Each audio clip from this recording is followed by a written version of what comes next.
was amazing!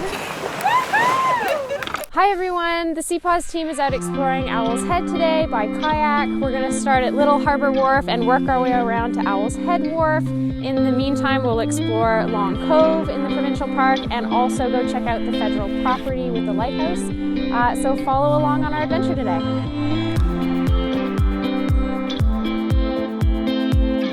Owl's Head is a provincial park reserve on the eastern shore of Nova Scotia. It's home to coastal barren and wetland ecosystems, habitat for species at risk. It's a gateway to the 100 Wild Islands.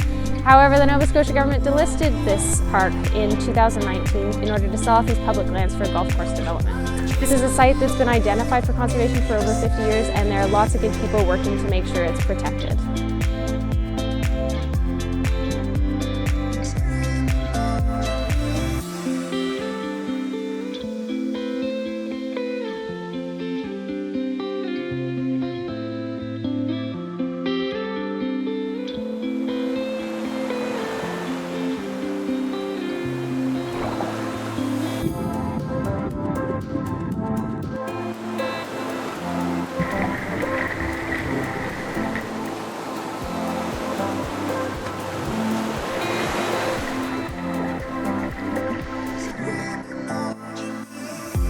We've just arrived at the federal property at Owl's Head.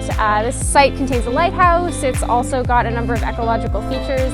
This federal property was actually once at risk of being sold off to the golf course development along with Owl's Head Provincial Parks. But thankfully, when the federal government learned of the scandal surrounding Owl's Head, they backed out of that deal and they've redirected this parcel towards conservation, which is really good news. So we're here today to assess the ecological features of this site and just explore a little bit.